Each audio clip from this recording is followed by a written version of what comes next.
So hey everyone, আমি alpha. তো আবার একটা নতুন মিলন মেলার ব্লগ নিয়ে চলে এসেছি আপনাদের সঙ্গে শেয়ার করতে। তো সেদিন সন্ধ্যাবেলায় বেরিয়ে গিয়েছিলাম আমার বন্ধুদের সঙ্গে মিলন মেলার উদ্দেশ্যে। মিলন মেলা ঢোকার আগে আমরা খেয়ে নিয়েছিলাম দই ফুচকা, আর দেন আমরা চলে যাই মিলন মেলার সামনে।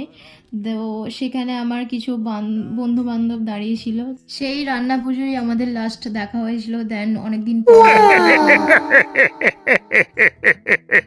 তারপর আমরা মিলন মেলার টিকিট কেটে নিই 15 টাকা দিয়ে। দেন মিলন মেলাতে ঢুকে পড়ি। তারপর এখানে ছিল সুনামি আর আমার 3টে বন্ধু, সবাই উঠেছিল, শুধুমাত্র আমি উঠিনি, কারণ সুনামির টিকিট নিচ্ছিল 100 আর 150। আমার একটু গায়ে লাগছিল তাই আমি উঠিনি, আর দ্বিতীয়ত আমার ভয়ও লাগছিল, তার জন্য বিশেষ করে উঠিনি। এখানে টোরা টোরা নাকরদোলা অনেকগুলোই ছিল। আমার টোরাটা চড়ার ইচ্ছা ছিল, কিন্তু আমার বন্ধুরা উঠেনি বলে তাই আমিও উঠিনি। দেন ওখান থেকে আমি একটা চুড়িদারের পিস নিই। দেন বাইরে থেকে কিছু ফুল কিনি এখান থেকে, তো দিয়ে বাড়ি চলে আসি। আজকে ভিডিওটাই পর্যন্ত, টাটা।